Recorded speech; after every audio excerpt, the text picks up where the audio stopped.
তো দোকান বন্ধ করে যাওয়ার পথে কিন্তু আমরা অনেক সময় মেশিন পার্ট থাকে, তো কারেন্ট লোডশেডিং যখন হয়ে যায় সেক্ষেত্রে কিন্তু আমরা মেন সুইচ অফ করতে ভুলে যাই। তো সেক্ষেত্রে আমরা কিন্তু চাবিতে একটা রেড লাইট একটা টিপ লাগিয়েছি, এই টিপটা কিন্তু অনেকদিন যাবে।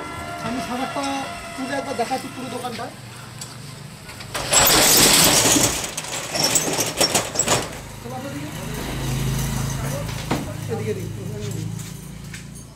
তো হচ্ছে আমাদের মেন সুইচ, তো মেন সুইচ কিন্তু আমরা অফ করে দিয়েছি।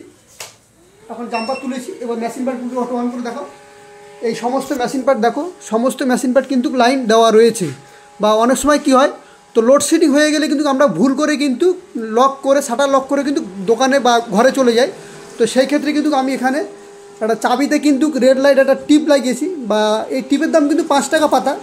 তো এই টিপটি কিন্তু লাগিয়েছি আমাকে মনে করিয়ে দেবে আমি কিন্তু মেন সুইচটি অফ করেছি। আমি যখন আবার দোকান খুলবো তখন কিন্তু আমি যখন মেন সুইচটি অন করব তখন কিন্তু দেখো ধরো, যখন আমি মেন সুইচটি অন করবো তখন কিন্তু আমি এই টিপটা কিন্তু এখান থেকে খুলে আবার সেম এখানে লাগিয়ে দেবো, যেন ভালো করে দেখা যায়। আমি এখানে লাগিয়ে দেবো। যখন আমি রাত্রেবেলা যখন ঘরে যাব তখন মেন সুইচটি অফ করে কিন্তু আমি এই টিপটি আবার ঠিক এই চাবির মধ্যে লাগিয়ে নেবো, তাতে আমার মনে থাকবে।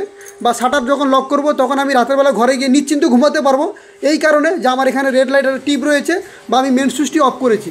ইলেকট্রিক থেকে হতে পারে শর্ট সার্কিট বা নানান বিপদ, তো সেক্ষেত্রে সুরক্ষিত থাকার জন্য কিন্তু এই পদ্ধতিটা আমরা যখনই ঘরে যাব, অনেক সময় আমাদের বাড়িতে দোকানে কিন্তু চারদিকে বুলার বা নানান ইলেকট্রিক মেশিন রয়েছে, তো আমরা চালু করে কিন্তু কাজ করি। সেক্ষেত্রে কিন্তু আমরা অনেক সময় লোডশেডিং হওয়ার কারণে কিন্তু ভুল করে কিন্তু মেন সুইচ অফ করতে ভুলে যাই, তো আমরা কিন্তু ঘরে চলে যাই। সেক্ষেত্রে কিন্তু এই সেফটির জন্য ইলেকট্রিক সুরক্ষিত বা দোকান সেফটির জন্য কিন্তু বা এই পদ্ধতিটা। তো ভালো লাগলে অবশ্যই ভিডিওটি শেয়ার করবে, আমাদের পাশে থাকবে।